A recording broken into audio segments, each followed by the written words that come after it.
Yukimura Rina, a white-collar zombie, who is almost 30 years old. She describes her life as another day in hell. After collapsing from a feverish, overworked day, she opens her tired eyes to find herself in what she first thinks is heaven. She wakes up in a luxurious bed, feeling how fluffy the pillow is, and looks up to see an ornate canopy. She wonders if this is heaven or maybe a celebrity's mansion.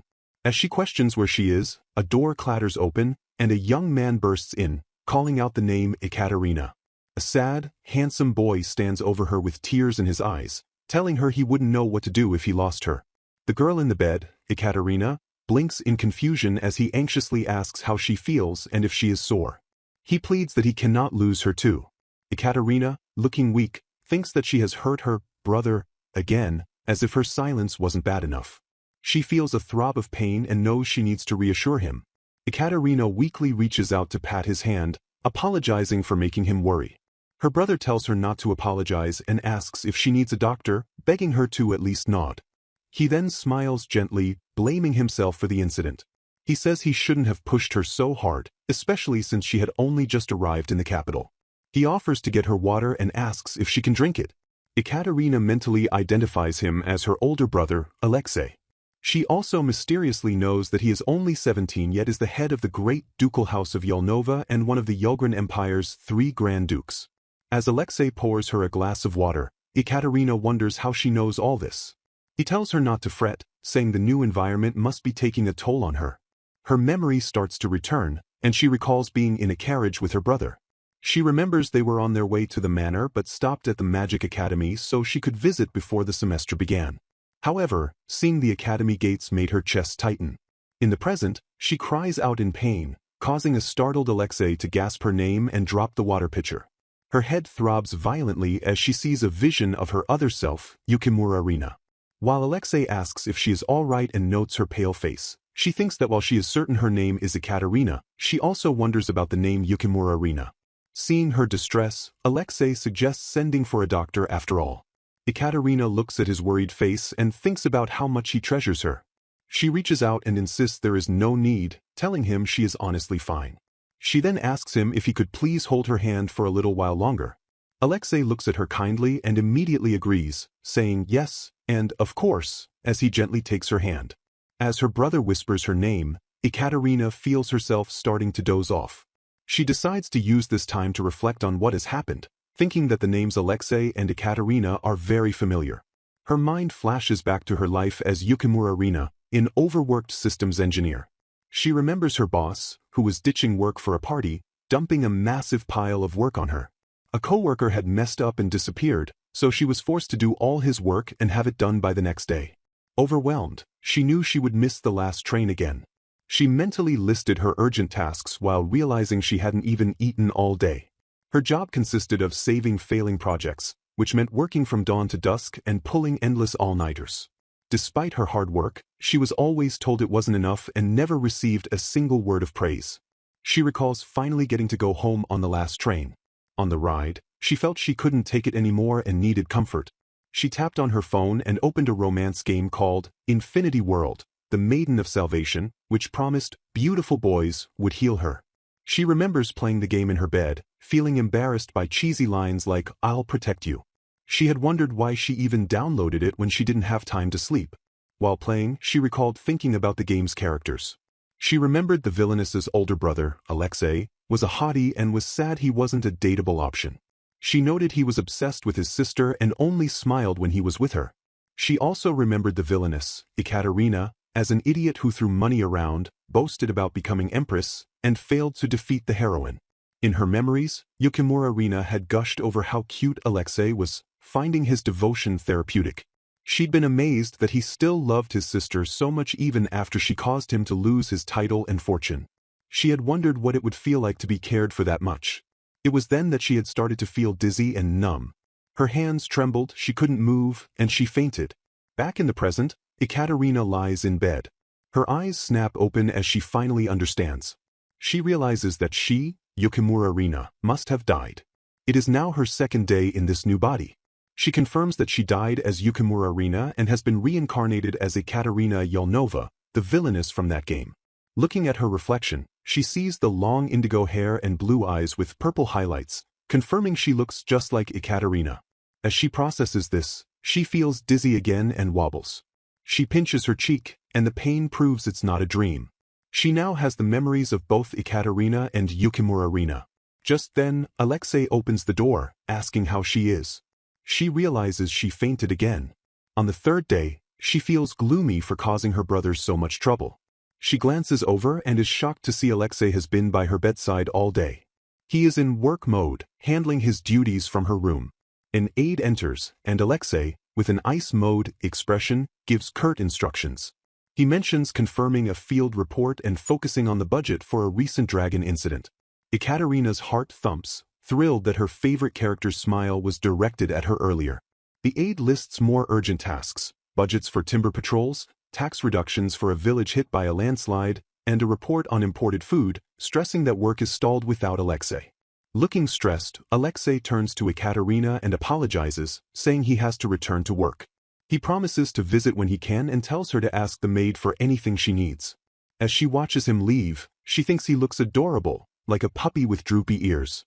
Ekaterina grins, thinking he adores his sister just like in the game. But she also quickly realizes that being a duke seems to be way too much work. She recalls mistaking his work papers for schoolwork. He had patiently explained it was a summary of mineral production, a vital source of revenue, which he was reviewing for a ducal meeting. She reflects on the fact that he is only 17 but is already an honor student, a company owner, and a prefectural governor all at once. He is efficient, great at his job, and incredibly kind to her. But this leads her to a terrifying realization: this is no joke. Her dear brother has a death flag hanging over him, and she can't just watch it happen. Ekaterina clenches her fist. She decides that as his sister, she must use her memories and her experience as an older working woman to help him. As she sips the tea a maid brought her, she tries to think of a plan. Her hope fades quickly, and she feels useless. She used to be a history buff, but the history books she borrowed from Alexei are completely different from anything she knows. It's a different world, and her systems engineering experience is worthless here. She despairs, wondering how she can help him when she knows nothing. Setting her cup down, she composes herself. At least she knows what she has to do. To survive as Ekaterina, she must lower two flags. First, she must avoid her own condemnation by not acting like a terror at the academy. She refuses to drag her brother into her mess. Second, she must protect her brother and save him from working himself to death. She swears she will save him, no matter what. Filled with new purpose, Ekaterina sits up and bluntly tells Alexei she is fine now and apologizes again for worrying him. Alexei looks skeptical, reminding her she is fragile and shouldn't overdo it. He points out she fainted repeatedly, both in the carriage and at home. Ekaterina adopts a serious expression, insisting she has a good reason why she can't rest. She claims to feel better than ever, bursting with energy. She then boldly declares that she has noticed her scholarly abilities are absolutely abysmal. Alexei looks startled, thinking she's sharp to have realized this. He thinks to himself that she is surprisingly self-aware. Ekaterina presses on, explaining she starts school in 1 month and is afraid she'll struggle at her current level. She correctly guesses this is why he brought her to the capital early, adding that she knows he is worried too. Alexei sighs, admitting she's sharp but repeating that her health is more important. Ekaterina squeezes his hand intently, insisting she truly wants to study. She tells a small lie, claiming the history book she borrowed was fascinating. Alexei starts to dismiss her worries about grades, but she interrupts, saying she has a goal now. She looks him in the eye and declares she wants to study history, law, and the ways of the world so she can help him with his work. She thinks about how talented people always get the most work. Alexei is top of his class and has memorized everything about the dukedom, the complete opposite of Ekaterina, who never had an education. He is always prepared for emergencies and has the skills to lead. She knows she must learn the basics to support him. She is scared to go to the academy with no knowledge and wants to catch up to the other students. Touched by her words, Alexei pats her head, calling her a kind girl. He agrees that studying is a good idea and promises to find her tutors. Overjoyed, Ekaterina asks if he really means it. Alexei agrees, but only if she promises not to overwork herself. Ekaterina immediately flashes her ultimate weapon, her puppy dog eyes, and promises. She knows he's a true devotee, who can't resist that look. He sighs and gives in and she cheers. Starting tomorrow, Ekaterina vows to do everything she can to help him. Her first step is to learn as much as an average student. Ekaterina introduces herself as Ekaterina Yelnova, a member of the illustrious Yelnova house. She explains that her family leads one of the 3 great ducal houses of the Yelgran Empire, a lineage so prestigious that if the imperial line were to end, the next heir would be chosen from one of these 3 houses. However, despite being born into this grand family, Ekaterina grew up in isolation with her mother in a separate residence. She recalls that while things were fine in her childhood, their lives became more difficult as the years passed, and the number of servants slowly declined. A memory shows a young Ekaterina asking her mother where the piano had gone, as she wanted to learn a song. Her mother explained that her grandmother had ordered it to be taken to the main house. Young Ekaterina quickly said it was okay, insisting she preferred drawing anyway, and her mother, calling her a good girl, told her to draw with the crayons they still had. Ekaterina beamed, telling her mother they didn't need a piano to sing and that she was happy doing anything as long as they were together. Her mother, moved by this, promised to sing with her, making Ekaterina beam with joy. Her mother then looked wistfully into the distance, promising that one day she would take Ekaterina to meet her father. She also revealed that Ekaterina had a brother who must have grown into a fine gentleman, just like their father, Lord Alexander. Her mother promised that their grandmother would eventually change her mind and they would all live together as a real family. Ekaterina explains that her grandmother, Alexandra, was an imperial princess who became a key figure in the Yelnova family. After her grandfather's death, no one could oppose her, and she became the family's untouchable matriarch. She loved her only son deeply. And, as Ekaterina notes, there was no one in the world her grandmother despised more than Ekaterina's mother. A few years later, her mother's health was failing. Ekaterina sat with her sick mother in bed, noting with worry that she seemed to be getting worse. She urged her mother to rest and said she would go study in her own room, while her mother weakly insisted she was fine. Ekaterina stood by the window, remembering how doctors used to come and bring medicine, but they hadn't visited in years. She felt helpless, wondering how she could possibly call for one herself. Remembering that her mother used to write letters, she decided to write to her father instead of her grandmother, believing he would surely listen to his daughter's request like the fathers in her books. She nervously approached a man named Gold, her heart pounding, and asked him to deliver the letter to her father. He simply asked what she wanted but agreed to take the letter. Later that night, Ekaterina felt relieved he had taken it. She went to the fireplace to warm up before bed, noticing the fire was still crackling and someone had been there recently. But as she looked closer, she saw her own letter burning in the flames. She understood then that her father had abandoned them and that all her mother's letters must have been burned just like hers. This triggered a memory from long ago, when she had brought her mother flowers from the garden to make her feel better. Her mother had told her that one day she would meet the prince and that she must marry him. A young, confused Ekaterina had looked at her mother. Her mother, weak and wobbling, sat on the bed and insisted she must do this. She explained that if Ekaterina became the empress, she could do anything she dreamed of. With intense eyes, her mother said that then, even her grandmother would be forced to kneel before her. That, she said, was why Ekaterina had to meet the prince and become his bride, no matter what. Her mother then pleaded for Ekaterina to free me from this cage. Ekaterina remembers that after that day, her mother never mentioned her father again. Driven by her mother's wish, young Ekaterina tried to learn. While other noble children began their education with tutors at age 5, she was alone, reading the same books over and over to figure out how to become an empress. She felt she had to grant her mother's wish, as her mother only had her. One day, she heard the clip-clop of horses outside. Her dull, confined life had one small thing to look forward to. Hearing the sound of hooves, she knew he was coming and jumped to the window. A group of knights in armor would ride past. Among them was a child, a boy just a little older than her, who would always stop his white horse in front of her mansion. Watching from the window, Ekaterina thought he was a beautiful boy. She never knew why, but he always looked in her direction. She would wait by the window, wondering when he would be back.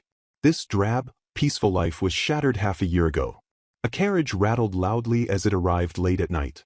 A man pounded on the door, calling for the madam and the young miss. They rarely had visitors, especially so late. The man announced he was from the main house. Ekaterina looked at her sick mother in bed and had a bad feeling. They were forced into the rattling carriage. Ekaterina held her mother, who was wobbling and weak. Her mother's face was white and she was burning with fever. Helpless, Ekaterina wondered what she could do. She yelled at the man, asking why they were being forced to travel when her mother was so ill. The man coldly stated that the new duke had given the orders and demanded they come to the main residence immediately. He then delivered shocking news. Yesterday, her father, Lord Alexander, had unexpectedly passed away. Her grandmother had died right after him, as if following him in death.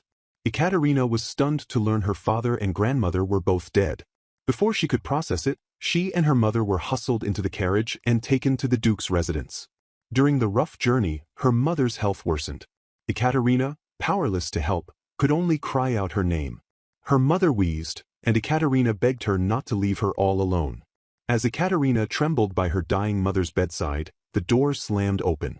A young man stood there, pant. Ekaterina stared in shock, wondering who he was. Her mother, however, panted and reached out her hand.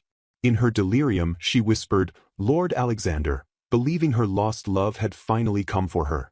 Ekaterina knew this was impossible. Her father was already dead. The young man, her brother, clenched his fist. He stepped forward and gently took their mother's hand. He apologized for making her wait so long and whispered her name, Anastasia. Those were the first and last words her mother and brother ever shared. He never even had the chance to hear her speak his real name. At the funeral, Ekaterina stood alone, holding a rose, feeling terrified. She was surrounded by whispers. The guests gossiped, identifying her as the girl who was shut away with the duke's wife. They wondered what would happen to her now, especially since she was uneducated. One person giggled about speaking ill of the dead, though another noted she was still the duke's daughter. Ekaterina's only comfort was her mother's voice in her memory, promising that everything will be okay. Her brother, Alexei, leaned down to her. He promised that whatever happened, he would protect her. He asked if she wanted anything, vowing to grant any wish she had. He swore that if anyone ever tried to hurt her, he would teach them a lesson himself. Because, he said, she was his one and only sister. But Ekaterina, clenching her fist, felt she didn't need anything. She believed that even though she had been by her mother's side her entire life, at the very end, her mother had forgotten her and only had eyes for him. Half a year later, a maid brought Ekaterina a letter from His Excellency. As she read it, she reflected on how accomplished her brother was. He was busy in the capital but also managed his home territory. Compared to him, she felt she was just uselessly taking up space and that no one needed her. In the letter, Alexei explained he had to return to the academy after the funeral and that he would write to her, encouraging her to do the same if she needed anything. The letter continued, stating that she would soon be entering the same academy he attended. He acknowledged that she had 2 months until the entrance ceremony and that this new change must be difficult. He told her to be proud, as her mana was strong enough for admission to the Magic Academy, which was a great honor for a noblewoman. He wrote that he was proud of her and that their family had studied there for generations. He then added that His Highness, Prince Mikhail, would be in the same year as her. He encouraged her to use the opportunity to make connections appropriate for her rank. This jolted Ekaterina, as her mother's dying words flashed in her mind. "You must become the Empress, and please, free me from this cage." And so, Ekaterina decided she would go. She arrived at the academy in a rattling carriage and was overwhelmed by the chattering crowd, having never seen so many people at once. Alexei, riding with her, asked if she disliked noisy places and apologized for bringing her. He explained that he just wanted her to see the academy once before she officially enrolled. Ekaterina, however, was lost in her own thoughts. She felt she had treated him poorly ever since they met, even though he had only been kind to her. She assumed he felt guilty about their mother and that the night of her death was a nightmare for him as well. She recalled how he had remained calm and composed while giving instructions to the staff about the funeral. He always knew exactly what to do. She felt that he was an accomplished young man, while she was just a useless little girl. She thought that if he had been by their mother's side instead of her, things might have turned out differently. Just then, the carriage door creaked open. They had arrived. Alexei told her to look, revealing the sparkling main gate of the Magic Academy. Staring at the gate, Ekaterina was struck by a powerful feeling of déjà vu, wondering if she had seen it before as another me. A loading screen seemed to flash in her mind. She realized that this was the moment her two personalities had merged into one. It felt as though she had just awakened from a long dream that had shown her Ekaterina's entire life up to that point. Back in the present, Ekaterina stretches as she wakes up. The maid, Mina, wishes her good morning and brings her tea. When Mina asks if she slept well, Ekaterina confirms she did, thinking about how she now possesses vivid memories of both lives. Mina informs her that her mathematics teacher will arrive after breakfast. Mina continues, adding that a Mr. Moldo will arrive in the afternoon to teach her mana control. The maid fusses, reminding Ekaterina that she has just recovered and to be careful not to get dizzy. Ekaterina, however, brushes off the concern, saying she'll be fine. She then smiles warmly, thanking Mina for worrying about her. Mina is visibly stunned for a moment, asking why Ekaterina would thank a mere maid. She calls her an odd one, and instructs her to sit down so she can curl her hair. Ekaterina immediately panics, insisting her hair is fine as it is. But Mina is determined, declaring she must give her beautiful, shiny sausage curls. With only 2 weeks left until school starts, Ekaterina, who just wants to work hard, cries out in protest. The day has finally come for Ekaterina to leave for the academy. Her maid, Mina, informs her that most of her belongings have already been shipped to the dorm, and she only needs to bring 1 suitcase. Mina offers to fetch some tea so Ekaterina can relax before her departure. Ekaterina sits, thinking about how she will officially become a student tomorrow. Mina notices her lady is trembling and asks if she is stressed. Ekaterina admits she is a little nervous but smiles, feeling confident that she did everything she possibly could to prepare over the last month. She reflects on her intense study period. She was honest with her tutors about her complete lack of prior education, which allowed them to focus on mastering the basics. She also studied etiquette and feels she has crammed enough knowledge into her head to at least appear normal to the other students at the start. However, she poured the most effort into her mana control classes. She explains that learning mana control is considered the duty of every aristocrat attending the Magic Academy, but that was just the excuse she gave everyone. The truth was, having played the game, she knew about the terrible dangers the future held. As the Villainess, Ekaterina has her own doom flag waving over her, but there is a far greater peril. If the game's heroine fails to complete a specific event, the entire Yulgren Empire will fall. Her thoughts drift back to her first lesson, where her tutor announced her magic attribute was Earth. She remembers her private tutor, a Natalie Moldo, offering to explain the attributes clearly. Ekaterina was surprised she only had 1 attribute, though she recalled this was mentioned in the game. Mr. Moldo explained the main attributes, Earth, Water, Fire, and Wind, and the rarer ones like Ice, Light, and Darkness, adding that some people are born with several attributes. She recalls Mr. Moldo asking her to pour her mana into a simple pile of earth. She had wondered how that would work, since she had only touched a crystal to determine her attribute earlier. Her tutor had mysteriously told her that Earth is just like your hands. He instructed her to picture a goal as she fed the Earth her mana, explaining she could move it and change its form however she wished. He had chuckled, impressed, and wondered what she meant by having no education. Ekaterina was overjoyed when the pile of earth wobbled and moved, responding to her heart. She thinks about how magic in this world is different from the fantasy stories of her past life. Here, there are no wands or spells. It's called mana control. People use their innate power to connect with the world itself. Because her attribute is earth, she can pour mana into it and control the resulting energy. She remembers trying to move wind and water but failing, as she had no affinity for them. At first, all she could do was jiggle a pile of earth. But with her teacher's help, she honed her skills, and by the end of the month, she was able to create a 3-meter-tall golem and make it dance. She is grateful to Mr. Moldo, even if he was strict and talked endlessly about his wife and kid. She knows the fall of the empire weighs on her far more than her own demise, and now she feels she won't have to just sit back and watch if that dreadful future comes to pass. Ekaterina reasons that since Alexei and Prince Mikhail exist in this world, the heroine must exist too. The problem is, with no player to guide her, Ekaterina has no way of knowing if the heroine will succeed on her own. If she fails, the empire will be destroyed by the Dragon King, who controls all monsters. This is why she must master mana control, either to help the heroine or to face the empire's fall herself. As for her own doom flag, she's taken preventive measures. She plans to avoid the heroine and the crown prince as much as possible and believes she'll be fine as long as she doesn't bully the heroine like the original Villainess. But then she gasps, realizing a new problem. She was so worried about the flags that she forgot she's an adult commoner, almost 30, on the inside. She knows nothing about nobility fads like trendy clothes or famous actors and has no idea what high schoolers even talk about. She trembles, thinking that going to school again is terrifying with or without flags. Mina suddenly lifts her hand. Ekaterina thinks about the maid, Mina Fry, who has been taking good care of her since she arrived in the capital. Mina presses a pressure point at the base of Ekaterina's thumb, explaining it will ease tension.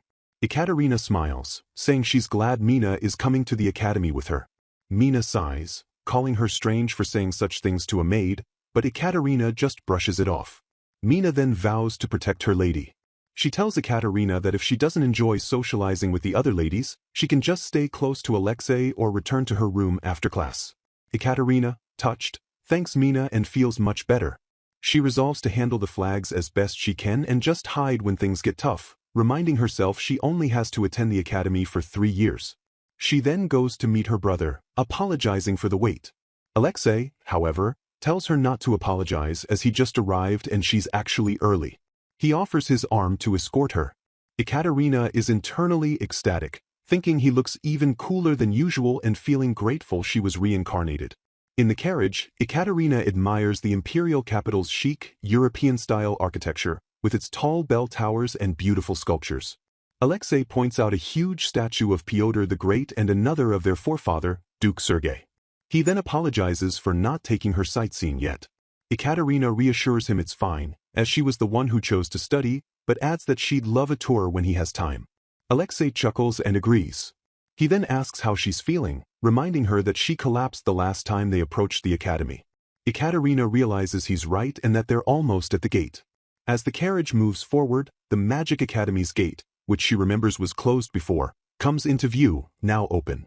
She is fully aware that the game Infinity World starts with this very gate opening. However, she's come to realize it's just a gate, and beyond it is just a regular building. Calmly, she asks her brother to hold her hand. He does, and she tells him she'll be fine. She knows she'll be a student there tomorrow and is sure everything will be all right, vowing not to lose to any stupid disaster flag. Alexei smiles as he reads a book to a young Ekaterina. The scene then shifts to the day before the siblings are set to leave for the Magic Academy, as a carriage waits outside their large residence. Alexei, wearing a formal cape, walks briskly through the hall. His aide, Boris Novak, greets him in the study, welcoming him home as young master. Alexei, looking somewhat tired, tells Boris not to use that title. Boris chuckles and apologizes, addressing him as Your Grace instead, and then asks how the meeting went. Alexei replies that it was the same as ever and that Duke Magno was being very testy. This meeting was one of the regular gatherings of the Yulgren Empire's 3 Grand Dukes in the Emperor's presence. These 3 powerful families, who act as pillars of the Empire, were founded by the younger brothers of the Empire's father, Pyotr the Great. They include Alexei's own House Yulnova in the resource-rich north, House Yulcian in the south, which profits from foreign trade, and Duke Magna's House Yulmagna in the east, which possesses vast plains and lakes. Alexei explains that Duke Magna was citing his usual financial problems and stubbornly demanding shares in Yulnova's mines or Yulcian's ports. As Alexei drops into his desk chair, he calls Magna shameless. Boris notes that this all sounds like the usual political maneuvering and asks what really made Alexei so sour, adding that he can't understand why Magna doesn't simply develop his own vast territory.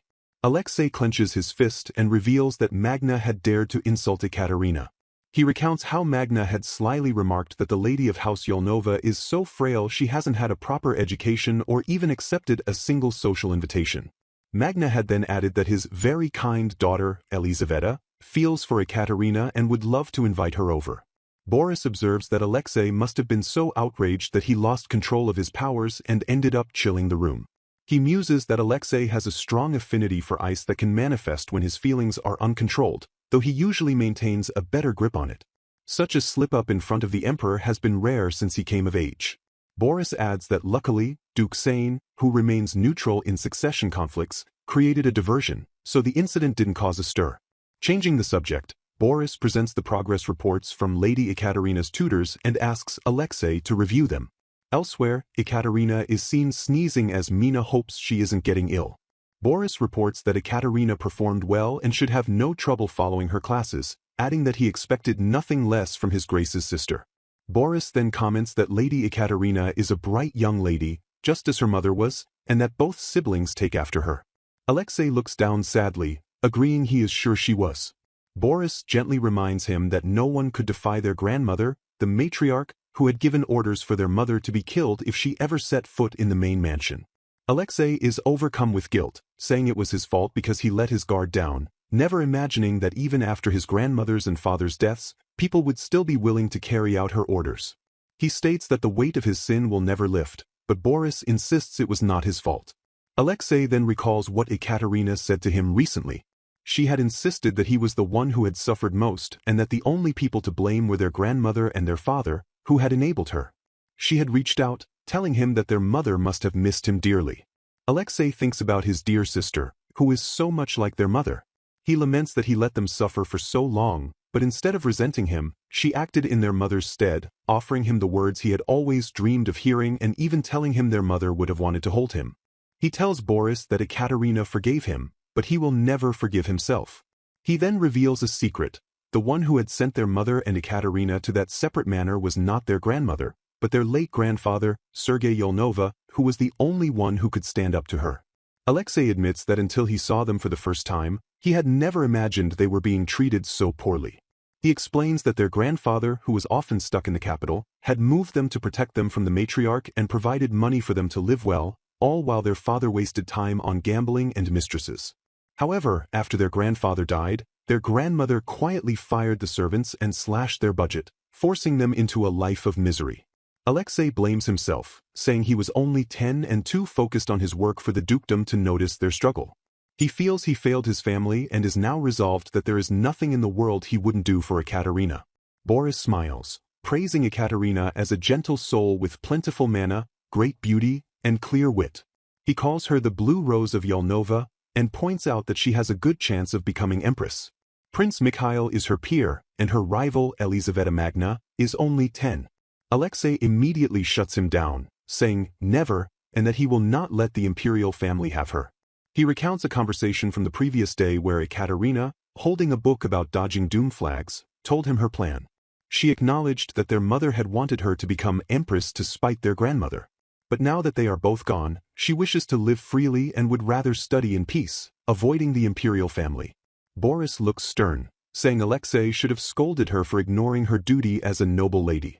Alexei just grimaces, replying that she is far too frail to rule. Boris smiles to himself, realizing Alexei is just a doting brother who won't let his sister go. He sees Alexei's thorough plan. Rather than compete for the throne, Alexei would prefer to lend Duke Magna dowry money at a high interest rate, allowing him to keep House Magna in check and watch the Duke drown in wedding expenses. Alexei scoffs, saying that's fine, but then muses that Prince Mikhail is said to be a dashing man. He concedes that Ekaterina's feelings might change once she actually meets the prince. He then makes a final, fierce declaration.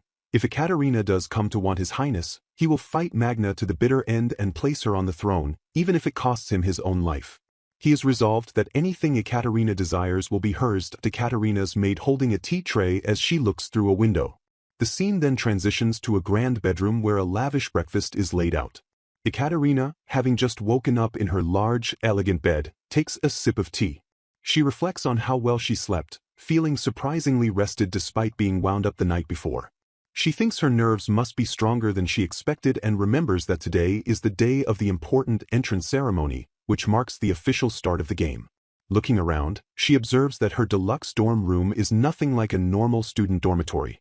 A small diagram explains that her deluxe room includes a bedroom, a living room, a study, and even quarters for her servants, whereas regular students are assigned a simple studio. Ekaterina also gets her meals delivered right to her room, unlike regular students who must use the cafeteria. She acknowledges the huge gap in treatment but figures the spacious room will be useful if she ever needs to live as a shut-in. Her maid finishes tying her hair, and after Ekaterina thanks her, the maid compliments her, saying she is as beautiful as ever. Now fully dressed in her school uniform, Lady Ekaterina is shown surrounded by roses. The scene shifts to the entrance ceremony hall, where an orchestra conductor is leading the music. Ekaterina recalls that in the game, this ceremony served as the introduction to the world's setting and story. An announcement calls for the new students to enter. As Ekaterina walks in, other students whisper about her, recognizing her as the lady from House Yelnova. They comment on her exceptional grace but also note how intimidating she appears. Ekaterina, however, is simply glad she got a good night's sleep. She thinks the event is just like a Japanese entrance ceremony, expecting the headmaster to speak and alumni to welcome the new students. Because she is the lady of a ducal house, She has been seated in the very front row and center, which makes her feel somewhat stressed. An announcer then asks the audience to welcome the student representative, who will deliver a speech. To Ekaterina's complete shock, the person introduced is His Grace, Duke Alexei Yolnova. The crowd buzzes with excitement and confusion. Students wonder why Alexei is giving the speech, since that's usually the student council president's job, guessing the president might be sick. Others are just thrilled to see him, remarking on how gorgeous he looks in his uniform and questioning why a student is being addressed by his noble title. Alexei approaches the podium, and as the room falls silent, he begins to greet the new students. Alexei gives his speech, formally congratulating the new students on their arrival and welcoming them to the Imperial Magic Academy. He states that he is honored to share this academic journey with them. Following the speech, the hall fills with applause. Ekaterina is deeply impressed, thinking that Alexei's delivery gave the boilerplate speech far more gravitas than the original game's version. She marvels at how he is so perfect and good at everything, feeling genuinely moved. As she claps, she silently congratulates her brother, and just then, their eyes meet across the room. Alexei notices her and lets out a faint, warm chuckle. Ekaterina is struck by how precious his smile is. This reaction causes a group of girls sitting behind her, apparently a secret fan club, to squeal with delight. Ekaterina, who had also internally screamed, is relieved to realize the audible commotion came from the girls. Alexei then sits down, looking composed. The ceremony continues as the announcer invites the new student representative to the stage. Ekaterina tries to focus but freezes when the representative is announced as His Highness, Prince Mikhail Yulgrin. She is shocked, realizing the ceremony has become a tense showdown between the current student representative, a duke, and the new student representative, a prince, symbolizing a battle between nobility and royalty. Prince Mikhail, whom Ekaterina identifies as the game's main love interest, walks toward the stage. The crowd erupts in cheers for His Highness. Ekaterina, however, remains calm, thinking, yup, no way. She reflects that having been close to 30 in her past life, she has no interest in falling for a 15-year-old kid. While he's cute, she's always preferred capable, mature men, making Alexei more her type. Her thoughts drift back to her brother, whom she considers the #1 eligible bachelor. He is handsome, wealthy, top of his class, and holds a prestigious title. She reasons that while the prince has higher status, most women would prefer being a duchess over taking on the hard work of being an empress. Furthermore, he has few in-laws, which means no difficult parents to deal with, making him the perfect catch.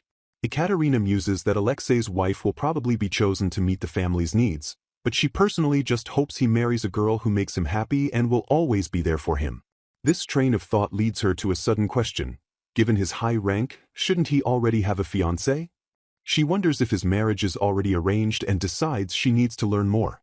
After the ceremony, Ekaterina approaches her brother while other students look on. He asks her how the ceremony was, and she immediately praises his speech as magnificent. Alexei brushes off the compliment, saying he had to step in at short notice. Ekaterina then has a moment of panic, realizing she was so busy thinking that she didn't hear a single word of the prince's speech.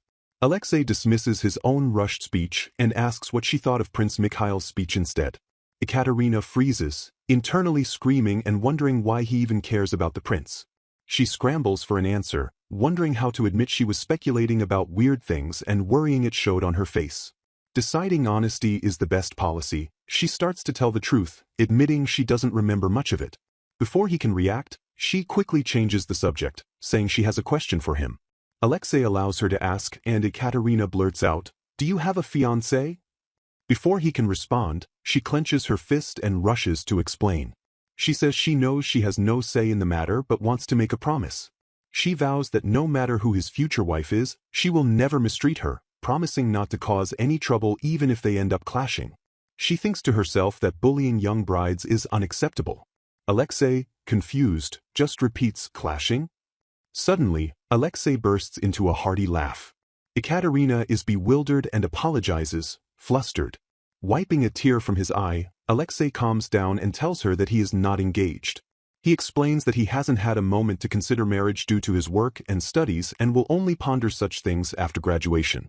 He tells her she doesn't need to worry about him having a fiancé anytime soon, which she finds sensible.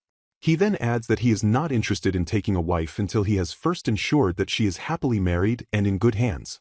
Ekaterina repeats his words, "You won't marry until I do." She finds the sentiment lovely and muses that if that's the case, and since she has no intention of marrying, then neither of them will ever get married. They could just stay together forever, an idea that she thinks would make her the happiest. Alexei smiles gently, telling her she has a child's innocence. He tells her to take her time growing up and to come to him when she finally finds someone she likes. He promises to help her wish come true, as long as the man makes her happy. Ekaterina internally bristles at being called a child. She thinks to herself that she's mentally 11 years older than him. In her past life, she was the kind of obsessed adult who would forego sleep just to see him in the game for a few seconds. To her, true happiness is seeing her favorite character every day, and she can't imagine anything better than staying by his side. Besides, she knows she must stay near him to prevent the death flag she knows is looming over him. Later, Ekaterina walks alone through a quiet hall, trying to find her classroom. She spots a silhouette in the distance and recognizes it well. She can tell who it is even from afar, noting the sparkly purple eyes and the perfectly fitting uniform. She has a strange thought that this world was made for me, and wonders why she is walking when she isn't inputting any commands. A dreadful realization hits her: she is not the player anymore. The figure she is seeing is the game's heroine. She questions her own thoughts. Wait, me? She tries to get a hold of herself, feeling confused about who she is. The shock is too much. Ekaterina feels dizzy and thinks, "Oh no, I'm shutting down." She collapses to the ground with a thump. As she faints, Prince Mikhail, who was walking nearby, sees her fall and shouts, "Ekaterina!" The chapter ends there. In Ekaterina's room, her maid Mina insists that she must stay on bed rest for 3 whole days. Ekaterina protests, "No." But Mina stands firm, stating that His Grace's orders were clear and warns that if Ekaterina disregards this warning, she will be sent home. The chapter cover page shows the series title, Goodbye Overtime. This reincarnated villainess is living for her new brother, along with an illustration of Prince Mikhail holding the heroine, Flora. Back in the story, Ekaterina lies in bed while Mina tells her not to leave the room and says she will return with her dinner. Mina remarks that Ekaterina was so lively this morning and that His Grace, Alexei, had also mentioned she was in high spirits just minutes before she fainted. Ekaterina reflects on the moment she fainted. She had thought her two personalities had merged perfectly, but when she saw the heroine she once controlled walking on her own like a real person, her mind dissociated from her body. Ekaterina continues to think that just a change of place was enough to destabilize her. She concludes that it would be wise to follow her brother's order to rest until she can adjust. The memory of fainting comes back to her, and she frets that she has ended up worrying him again. A flashback shows the moment of her collapse. Prince Mikhail, seeing her fall in the hallway, shouts, "Ekaterina."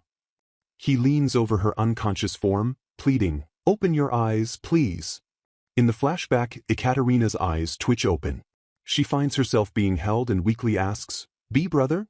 The scene clarifies that she is being carried princess-style by her brother, Alexei. Ekaterina is embarrassed and demands he put her down, insisting she can walk on her own.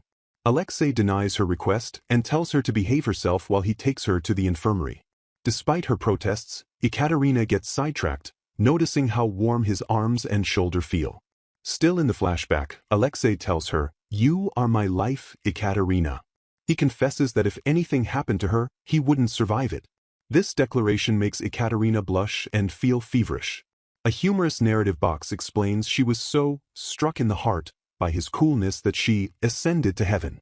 The narration clarifies this didn't really happen. She was simply carried to the infirmary and woke up later in her room.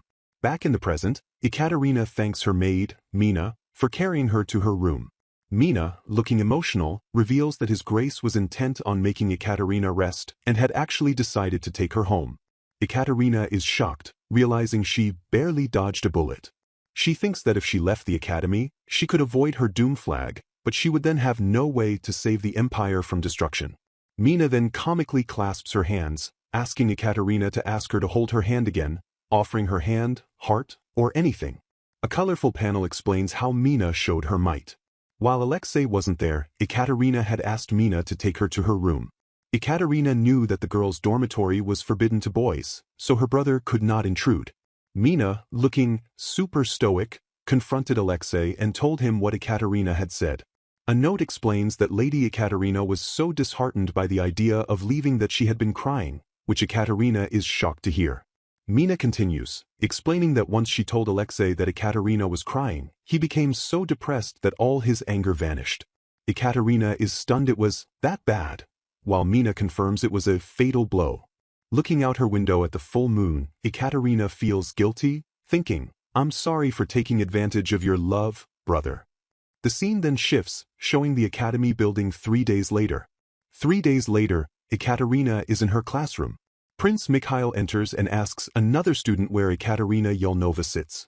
The student shivers, recognizing him as the guy from the entrance ceremony, and points, saying her seat is there by the window. Just then, Alexei is seen in the classroom with Ekaterina, patting her head. He reminds her that she's not well and tells her not to overdo it. Ekaterina promises she will, and Alexei says, "Good." He instructs her to tell the teacher immediately if she feels ill before saying he must return to his own classroom. As he leaves, he casts a menacing glare at the other students, telling them to take good care of her. Mina is also present and tells Ekaterina she will wait for her in her room. After they leave, Ekaterina sighs. The other students are whispering, and she realizes they are all put off. She thinks this is a pickle and that no one will want to get close to her now. Since 3 days have passed, most of the girls have already formed their own cliques. However, she believes one thing should still be the same as in the game. Looking nervous, Ekaterina turns to the girl beside her. Hello, she says, introducing herself as Ekaterina Yelnova. The girl bows and replies, "The pleasure is all mine," introducing herself as Flora Cherny. Ekaterina recognizes her as the sweet heroine. She thinks this is no surprise, as the heroine always sat next to Ekaterina in the game. She also recalls that in the original game, Ekaterina had snapped at Flora for saying hello. The teacher at the front of the class announces that at the month's end, they will hold a practical mana control class. He explains they will apply the theory they've learned to deepen their understanding of mana. Ekaterina thinks that while she missed a few days, she's doing fine thanks to her tutors. But she can't relax, because the issue is that upcoming practical class. Ekaterina knows that practical class is crucial. If the heroine, Flora, doesn't clear the event that is triggered there, the empire will fall. This means Ekaterina needs to prepare a backup plan. Some time passes, and Ekaterina's studies are proceeding without a hitch. As she expected, she is a loner, but she doesn't mind. She is only sad that she's missing out on the cafeteria, as Mina has to pack her lunch every day. As she's eating her lunch, someone shouts, "Lady Yelnova," and she sees 3 girls approaching. The 3 girls tell her she shouldn't be eating alone, as people will laugh, which is no good. The other 2 chime in, Right, and they all ask her to join them. Ekaterina recognizes them as Ekaterina's in-game cronies. She had nicknamed them the Right Trio, because they constantly repeated, Right. She wonders if they can say anything else. Ekaterina recalls they had invited her to lunch on her first day, which she was glad about at first. But then she noticed them snickering. They were making rude comments, saying Flora Cherny was making eyes at a boy, calling her vulgar, and acting shocked that a commoner could be so impudent. In the memory, Ekaterina stands up, calmly states she has a prior engagement with her brother, and excuses herself, wishing them a good day. She reflects that the girls were always like that, even in the classroom, and liked to belittle others just loud enough for them to hear. While she was never their target, it still angered her. She had distanced herself from them, but they still find her whenever she's alone. One of them asks where she is going and offers to go with her. Ekaterina declines, saying she needs to stop by somewhere. The girls just cheer, "That's fine. We'll accompany you." Ekaterina is exasperated, thinking she can't escape them and wishing they would get the hint. She is fairly sure they are just trying to befriend her to benefit from the Yelnova family's fortune, prestige, and privilege. As she walks away, she thinks they are so eager to latch on that she feels like sharks are circling her. She knows that if she hangs out with them, she'll follow the original game's plot straight to her downfall. Deciding to retreat, she clenches her fist. She didn't want to bother her brother, but she realizes it's the only way to dodge the trio. Ekaterina goes to Alexei's classroom but is met by another male student. She asks for the Duke, and the student replies that he is in his office. He explains that Alexei has used a meeting room as an office since he enrolled to do his work for the duchy. The student apologizes if he seems scary, while Ekaterina nervously laughs and says it's her fault for coming without an appointment. The student waves, telling her that Alexei spends most of his breaks and evenings in there. Ekaterina thanks him, thinking she vaguely remembers a sporty, older brother-type love interest like him from the game. She finds the door and nervously wonders if it's the right place. She peeks inside and sees that it really is an office. Her brother is there, along with several other smiling men in suits. Ekaterina is shocked, realizing he's in the middle of work. She feels guilty for wasting his time and worries he'll die from overwork, guessing he also stays up late studying. Alexei notices her, calls her name, and apologizes for making her wait. He asks her what's wrong. Ekaterina hesitates, then says, "I just wanted to eat lunch with you, brother." Alexei immediately took her to the cafeteria. His subordinates saw them off, welcoming her and telling her to take her time. Ekaterina feels awful, knowing she wasted their time too. She knows her brother spent his lunch break with her and is certain he'll have to work even more after school to make up for the lost time. Later, back in her dorm room, Mina tells Ekaterina that she sent your guests away. Ekaterina calls her a lifesaver. To her horror, the Right trio had tried to barge into her room, but Mina successfully chased them away. Ekaterina asks Mina what she said to them. Mina replies, "Well, nothing much." She explains that she insisted Ekaterina was studying all while staring at their necks and pondering how much pressure it would take to end their lives. Ekaterina thinks, "I see," noting that her beautiful maid almost became a murderer. Ekaterina decides she would rather spend her time thinking about her brother than those annoying girls. She remembers asking him earlier what he usually eats for lunch. She also notes that while her dorm is safe, the cafeteria is not. A flashback shows their lunch conversation. Alexei explains that he just has the dish of the day and has someone bring a plate from the cafeteria. Ekaterina asks if the food gets cold being transported and suggests he should have food he can eat while he works, thinking he eats at his desk like she did in her arena days. Alexei simply replies, "I'll consider it." Ekaterina thinks that he's still growing and should have a big appetite, but he doesn't even care what he eats. She wishes she could help him enjoy his meals and decides she has to fix this. Back in her room, she closes her book and calls for Mina. She announces, "I've come up with a plan."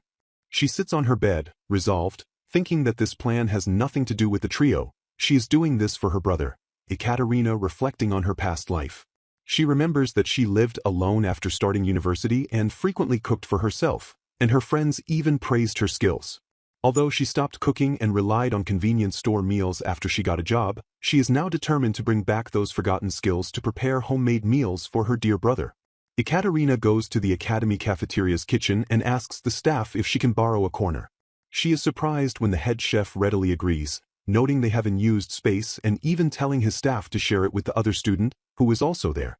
As Ekaterina works, she smiles to herself, thinking that this is the right choice. She knows she will be picked on if she eats in the main cafeteria, so preparing her own food to eat alone is the best solution. While she is there, she is surprised by Flora Cherney, the game's heroine. Flora is clutching her own lunch and looks at Ekaterina's with sparkling eyes, exclaiming that her cooking looks amazing. A small diagram even rates Ekaterina's meal as spot on for variety, nutrition, presentation, and convenience. Ekaterina is flustered by the praise, but Flora continues to gush about how talented she is. Ekaterina humbly explains that she actually wants to make food for her brother and asks if Flora would be willing to teach her. Ekaterina explains her dilemma. She has never cooked as Ekaterina, and this world's kitchens are completely foreign. She has no idea how to use a charcoal stove, and they lack microwaves or gas. She tells Flora that her brother, Alexei, works through his lunch break, and though he says he's fine, she is worried about his health and wants him to have a proper meal. Flora hesitates, explaining that she doesn't mind teaching her, but her food is commoner food, and she isn't sure a duke would like it. Ekaterina insists she's ready to learn and just needs to be shown the process once. Flora smiles, observing that Ekaterina must like her brother a lot. She then offers Ekaterina a sample of her own food, a wrap, to try. Ekaterina takes a bite and is instantly impressed, noting it smells wonderful and is filled with potatoes and bacon, with a delicious, perfectly spicy seasoning. Ekaterina praises Flora, telling her she is truly talented. Internally, she gushes about how adorbs Flora is, thinking her the polar opposite of the Villainess. Relieved, Flora agrees to help and asks what kind of filling Ekaterina wants to use. This kindness confirms for Ekaterina that the prince will surely fall for Flora. The heroine and villainous cooking session begins. They chatter while they cook, deciding on potato salad and adding sausages. Flora compliments Ekaterina on her skill with the crepe batter, which Ekaterina internally attributes to an old part-time job and her time living in Osaka, making her great at turning okonomiyaki. Flora mentions that her skills came from long practice, as she and her mother were on their own, and she had to tend the house while her mother worked. Ekaterina thinks this is amazing, but her thoughts are cut short when Flora clarifies this was until 7 months ago. Flora confirms that her mother is gone now, sadly admitting she was never much help to her. Ekaterina is stunned and reveals, "Me too," telling Flora that her own mother also passed away 7 months ago. Ekaterina reflects that while she knew the heroine's mother had died from the game, hearing it from Flora herself gives it a much heavier weight. She thinks about all the pain Flora has endured, losing her only family and then being bullied at the academy. As they finish packing the food, Flora's kindness solidifies a new plan for Ekaterina. She decides to scrap her old strategy of avoiding the heroine. Her new strategy is to befriend Flora and, instead, focus all her efforts on dodging the prince. As long as she doesn't seek him out or speak a word to him, she believes she'll be fine. Just as she makes this resolution, she spots Prince Mikhail in the hallway, but he just glances their way and moves on. Ekaterina says goodbye to Flora, apologizing for the trouble and thanking her for all the help, including carrying the large basket. Flora smiles, saying she had fun and that Ekaterina should join her for lunch next time. As Ekaterina walks away, she thinks about how she can understand Flora's hesitation to join her, as it would mean dealing with a room full of strangers, including a duke. Nonetheless, she is determined to make it happen one day. Her thoughts are interrupted by Ivan, Alexei's attendant, who is shocked by the size of her basket. Ekaterina explains that someone helped her, and Ivan, noting the good smell, asks where she got the food. Ekaterina shyly replies, "Oh, I made it," which leaves Ivan in a state of shock. He leads her to Alexei's office, announcing her arrival. Alexei looks up from his work as Ekaterina proudly announces she brought him lunch. He is confused, asking, "Lunch?" Ivan whispers that her ladyship made it herself. Ekaterina clarifies she used the cafeteria's kitchen and had help. Still stunned, Alexei asks, "Cooked?" Ekaterina then offers the food to everyone in the office, suggesting they all take a short break. As Ivan prepares tea, Ekaterina hands him his own wrapped share. He is touched that she prepared some for him too. Ekaterina then encourages everyone to eat while the food is hot. Alexei takes a bite, his heart pounding, and is immediately struck by how good it is. Ekaterina's inner self celebrates, knowing his praise is sincere. The other men in the office also love the food, calling it yummy and a match made in heaven. The food sparks a lively conversation among them about different fillings and street food, and one man, Novak, even shares a story about his childhood. Ekaterina watches, filled with joy to see her brother looking so happy and relaxed, thinking that he needs these breaks to avoid working to death. She cheerfully declares that she will cook for him again tomorrow. Alexei, however, looks worried. He says he is grateful but is concerned about her cooking alone and asks what would happen if she got hurt. He offers to have the kitchen staff prepare it for her instead. Ekaterina cleverly counters, reminding him that he was the one who didn't want special treatment, as using his status to make demands could harm their house's reputation. Alexei groans, defeated, as Ekaterina smiles, thinking how like him it is to be so principled. She then assures him she wasn't alone, explaining that another girl in her class also makes her own lunch and that they had a lovely time cooking together. She formally asks for his permission to continue. Alexei looks at his smiling, relaxed colleagues and softly relents, "As you wish, Ekaterina. Anything." Aaron Kyle, who serves as the mining advisor for the Yelnova Duchy, thinks back on his first time meeting her ladyship. He remembers finding her to be lovely and kind, and he also sees that she seems to worry about his grace. This knowledge makes Aaron feel relieved because he knows his grace has a family member who cares so deeply for his well-being. He also expresses that it was quite a surprise as he never expected her ladyship to personally bring them homemade food. Halil Talal, the trade advisor, speaks with Aaron and agrees that there is more to her ladyship than meets the eye. He tells Aaron to take a look at a plan which he explains is her ladyship's idea for changes to commerce. A diagram shows the current situation where wagons on an outbound trip travel from the Yelnova Duchy's mines to the imperial capital full of ore. The wagons then make the inbound return trip empty. Aaron is shocked and asks to see the document. Halil explains that the guards and wagons must travel back anyway, and Aaron asks if this plan finds another use for the ore transport wagons. Halil explains her ladyship's suggestion, which is to let small merchants use the empty wagon space at a low cost. These are merchants who usually cannot afford to import goods from the capital on their own. This change would lead to more shops selling goods from the capital and would greatly benefit the duchy's economy. Aaron becomes thoughtful as this reminds him that his own family uses ships for business and he has never seen their ships return empty. Aaron Kyle thinks about this, and while a beautiful image of Ekaterina appears in his mind, he admits that he is no trade expert. However, her ladyship's suggestion for the wagons sounds like a brilliant proposal to him. He reflects that their roles are so rigid and codified that they rarely meet anyone who thinks outside the box. Halil Talal agrees and says that just like His Grace, she takes after Lord Sergei. He is surprised that someone who lived in seclusion for so long thought of this, while a small note reveals she was a former systems engineer who worked on cargo distribution. In another location, someone lets out a sneeze.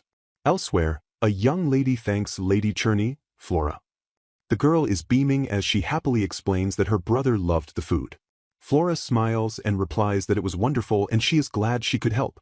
As the girl thanks Flora once more, another student in the background whispers, "Disgusting lowborn." The bullying remarks continue as another girl calls Flora shameless, which her friend agrees with. A third girl comments that it's sad and that the commoner doesn't know her place. One of Ekaterina's companions observes this and mentions that Flora is used to their jibes, so she will probably just ignore them as usual. Ekaterina watches Flora with a concerned look. She wonders if something happened during the break because she can tell that Flora is not her usual self. A flashback shows the bullies cornering Flora, with one girl telling her that her presence in their class disgusts all of them. Another girl then shoves Flora, calling her a disgrace and a dirty commoner. Back in the present, Ekaterina's hand clenches into a fist. She angrily thinks, "How dare you?" and wonders if they physically attacked Flora. She calmly approaches her and asks Lady Flora if she can spare a moment. Flora looks up, surprised. Ekaterina says oops, as she just realized she called her by her first name and asks if she should not have. Flora quickly insists, "Not at all. Please do." Ekaterina smiles and says that in that case, Flora should call her Ekaterina, too. Flora is shocked and blurts out, Sorry?" Ekaterina looks a bit sad and asks if the idea is unpleasant, explaining that after they discussed their mothers she had hoped they were friends and wanted to be closer. Flora immediately waves her hands and says, "Unpleasant? No way." Ekaterina smiles gently, saying she would be overjoyed if Flora used her first name. In the background, her friends watch, one noting that their social standings are very different and the other saying Flora doesn't have to. Flora blushes and says, I see," before smiling brightly, telling Ekaterina she is delighted that she thinks of her that way. Later, Flora asks Ekaterina if she can see her notes. Ekaterina happily agrees and hands them over, saying she missed a few things, which makes Flora thank her. Flora looks at the notes and says they are very clean and complete and thanks her again. Ekaterina internally complains about the writing tools, as this world only has quills. A list details their flaws. They are hard to hold, run out of ink, and need regular sharpening. She desperately wishes someone would invent a better pen. The jealous girls watch from afar, one sarcastically calling Flora true flower fairy, and the other saying she is just taking flattery at face value. Ekaterina is shown from behind, squeezing her hand as she thinks, "These days." She glances over her shoulder at the two bullies, who are smiling smugly while one says she can hardly watch. Ekaterina thinks their buzzing is grating and compares them to noisy flies that appear as it gets warmer. Ekaterina sends a cold glare straight at the bullies. She thinks that if this keeps up, she might need to find someone to exterminate these pests. The threat works, as the two girls are terrified and begin to shake. Ekaterina then turns back to Flora with a pleasant smile, telling her not to mind as she was just talking to herself. Flora returns the notes, thanking Ekaterina, and then asks if Ekaterina will teach her a new dish tomorrow. Ekaterina looks at Lady Flora, who smiles and says that if it's really okay she would be glad to. Ekaterina thinks about her role from the game, recalling that the Villainess, herself, is supposed to step in until the heroine, Flora, meets the prince who can protect her. She thinks the message should be clear now and that the clueless trio of bullies should have understood that Flora is under her protection. She warns them in her mind that there will be hell to pay if they touch her again. Her plan is to cook and study with Flora to raise her affection level, which is shown as a game meter. Her two friends whisper, wondering if the Villainess is dating the heroine and pointing out that there is no Yuri route in the game. Ekaterina freezes, suddenly realizing her plan makes it sound like she wants to capture Flora's heart. The next day, Ekaterina and Flora are walking together while Flora carries a basket. A squad of boys watches them from a distance and chatters. They comment on how beautiful the two are, calling them a cutie and a beauty, and two stunners, saying their eyes are blessed. They also wonder why a noble lady is walking with a baron's adopted daughter. As they walk, Ekaterina mentions that she and Flora made lunch again today, and this time they baked pierogi. Flora asks if they made too much. Ekaterina, looking cute, says they are heading to her brother's office and she is sure the tasty buns will run out quickly. Nearby, one of the bullies remarks that the Nova girl is a lady in name only. Suddenly, a male voice says, "How shameless." Ekaterina looks around, confused, and asks who said that. A young man approaches and says, "Hi." The handsome young man smiles and says, "How do you do?" Ekaterina internally panics as her friends grin behind her. She thinks that a wild prince attacked, and this is a major doom flag. She tells herself to be cool and manages to greet His Highness. The prince continues to smile and apologizes for being so abrupt as he addresses her by her full name, Lady Ekaterina Yelnova.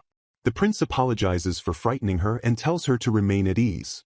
Ekaterina is surprised he used her full name while her friends remind her to greet him with a curtsy. She quickly bows. The prince explains that both he and Vladimir had heard from Alexei that he had a younger sister. He says he realized it was her during the entrance ceremony when he saw her wave to her brother. Ekaterina notices the other young man, Vladimir. She thinks he looks sickly and very skinny but has a pretty face. She suspects he is the one who called her shameless. The prince turns to Vladimir and asks if he also had something to say to Lady Ekaterina. Vladimir just scoffs and turns away, ignoring them. The prince lightly asks if he is forgetting his manners, but Vladimir simply replies, "Not at all." The prince then turns back to the girls with a smile and asks where they are off to. He mentions that he also saw them carrying a basket yesterday and it had caught his attention. Ekaterina hesitates. "Well, Ekaterina internally panics, realizing this is a game event. She knows Prince Mikhail was supposed to see the heroine carrying a basket, which would lead to her bringing him homemade treats. She thinks the prince has derailed the plot but admits she also messed up big time, screaming in her head that she is the villainess, not the heroine. A small box explains Yulgren Empire Etiquette 101, asking a question. If the prince meets a lady from a ducal family and a lady from a baronial family, who should he greet first? A chibi teacher asks, "Do you understand, Ekaterina?" The answer appears. He must greet the ducal lady, who has the higher status, which means he cannot talk to Flora. Ekaterina mentally screams, calling herself an idiot for completely forgetting that rule. This event was supposed to be the crown prince and the heroine's meet cute, but the villainess's presence ruined the whole thing. She quickly composes herself, thinking that what's done is done and she'll just roll with it. She addresses the prince and explains that she is bringing her brother lunch since he uses a room here as his office. Ekaterina smiles brightly and opens her basket, saying, "Allow me to introduce Lady Flora of Baron Cherney's house." She explains she was fretting over what kind of warm, easy-to-eat lunch to make for her brother when Flora came to her aid. Ekaterina continues to praise her, saying Flora is kind and sweet and the best cook she knows. The prince smiles warmly and says, "So you are Lady Cherney?" Ekaterina looks smug as she thinks she's adorable, isn't she? While Flora looks confused. The prince tells Flora that he has heard rumors and she seems to be a very talented lady, causing Flora to bow. Ekaterina thinks to herself that the prince really is a good guy. She believes he called out to her because that jerk Vladimir had mocked her, and she reflects on how good he is despite being a prince. She then remembers a scene from the game, recalling that the prince took Flora, a common-born girl, as his beloved. Now that she is part of this world, Ekaterina knows just how amazing that is. Flora offers the basket and asks His Highness if he would care for a bite, explaining they are pierogi. Ekaterina encourages Lady Flora to give him one of hers, but Flora protests that Lady Yelnova is a fine cook too. Ekaterina just insists that Flora's are better. The prince beams and happily says, "I'd love to," as Flora hands one over. The prince takes a bite and exclaims that it's really good. He guesses there is cheese inside and says it is perfectly cooked. Flora looks relieved and says she's glad he likes it. The prince then asks Ekaterina if hers have a different filling, adding that he's a growing boy and is still hungry. Ekaterina confirms, yes, and explains that she made sweet bread filled with berry jam. The prince smiles and says he would love to try one. Ekaterina hands one to him, thinking that any girl his age would fall for his smile, but to her, he is just like a puppy, as a small dog is shown munching. He takes a bite and declares it is just as delicious and that he loves it. Flora thanks His Highness for sampling their cooking. The prince apologizes for delaying them. Ekaterina says, "Well then, please have a good day." As they walk away, she thinks to herself, "At any rate, event cleared." Flora holds her hand to her chest, thinking that her heart almost stopped from the shock of their encounter. As she and Ekaterina walk, Flora sighs in relief, still amazed that she got to speak with the crown prince. Ekaterina agrees that the prince was very friendly and admits that she was surprised by the meeting as well. Flora looks at her new friend with admiration, telling Lady Yelnova she is amazing for speaking so confidently. Ekaterina, however, clenches her fist, thinking that she is now certain the game's rules are still in effect in this world. She was so surprised by the doom flag that she almost flinched. She reflects that the image of the beautiful prince leaning through the window to ask the heroine for food is a scene straight out of an otome game. This realization also means that the flags threatening to destroy her family and the entire empire are very real. She shudders at the thought that she could have easily spiraled into villainy. Ekaterina is sure her own heart might have skipped a beat if she hadn't already played through this scenario in the game. Composing herself, she acknowledges that after talking to him, she understands why so many girls adore Prince Mikhail. She decides that her little Flora and the prince make the perfect couple. She strengthens her resolve, determined to prevent doom from catching up to her, not just for her own sake but for the prince and his subordinates as well.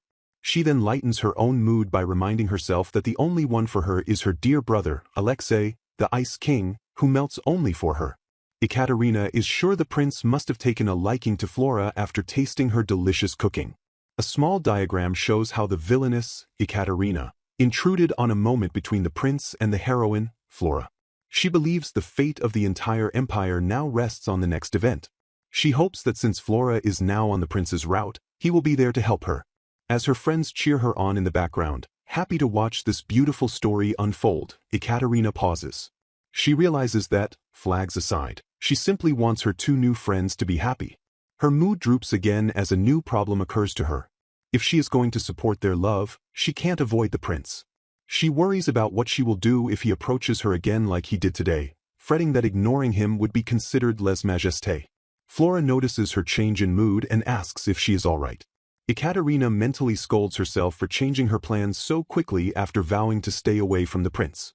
She apologizes to Flora and declares it is time for a new plan. Ekaterina turns to Lady Flora and announces her new strategy. The villainess will now officially root for the heroine and the prince, even if it makes her own life more difficult. She encourages a confused Flora, telling her that she will surely have more chances to speak with His Highness. Ekaterina insists that the prince is bound to take an interest in Flora, calling her the cutest lady in the entire academy. Flora looks surprised and starts to say that she is sure the crown prince. Ekaterina quickly assures her that is not the case, which alarms her friend in the background. Flora then voices a different concern, worrying that referring to him by his title might not be respectful enough and that, Your Highness, would be more proper.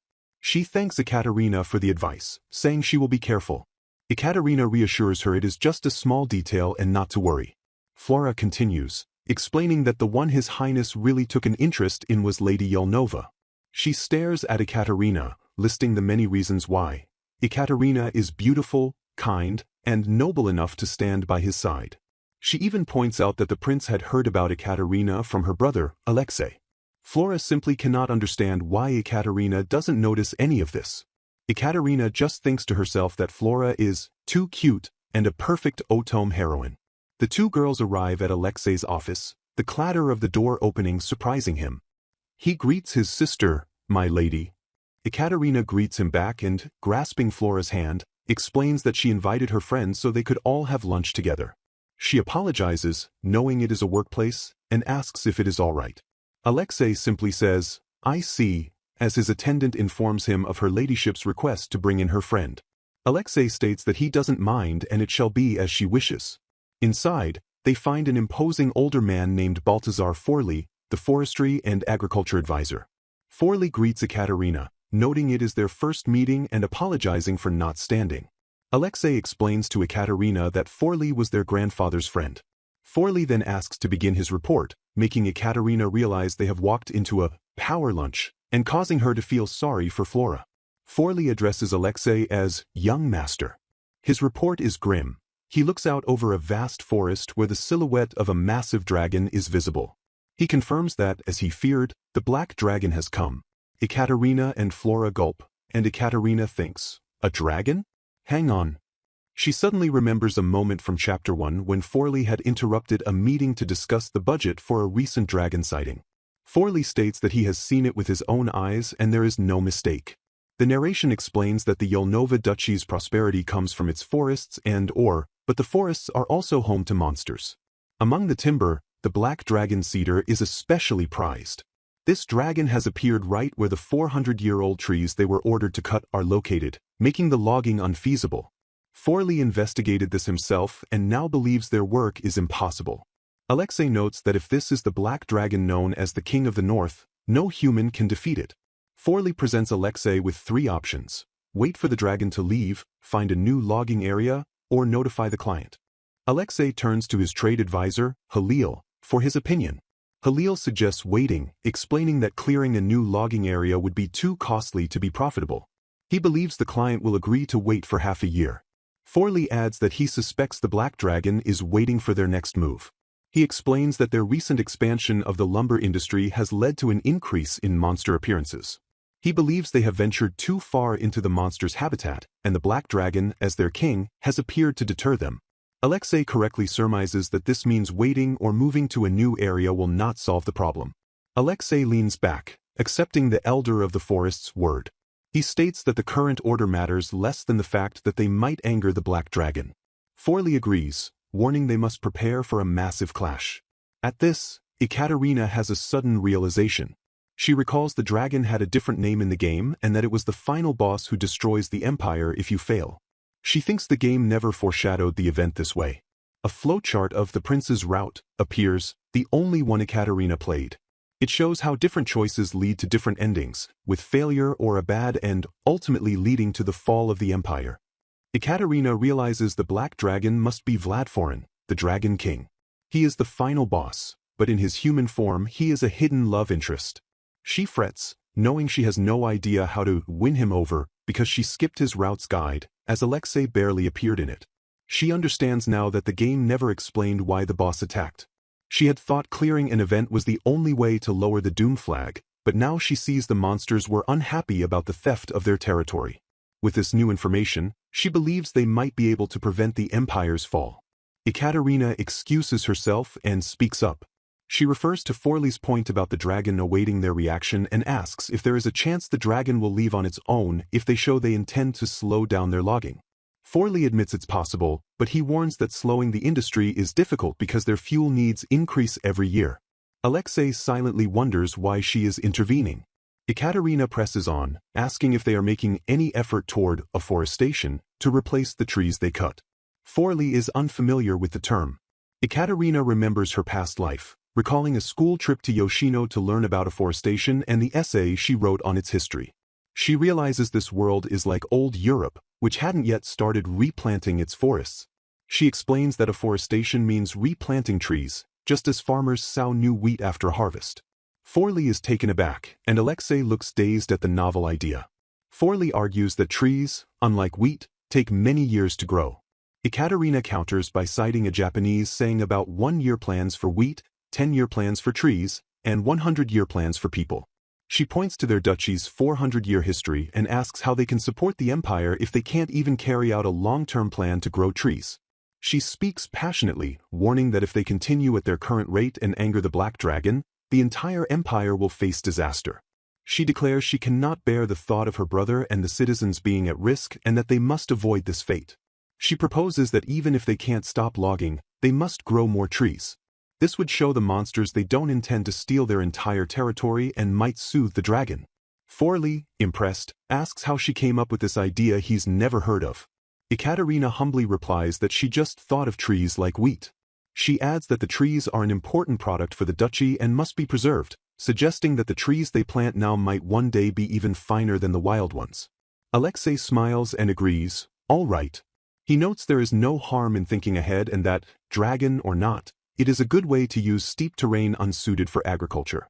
Ekaterina beams with pride, thinking, that's my brother for you. Alexei immediately instructs Forley to study the concept and create a plan.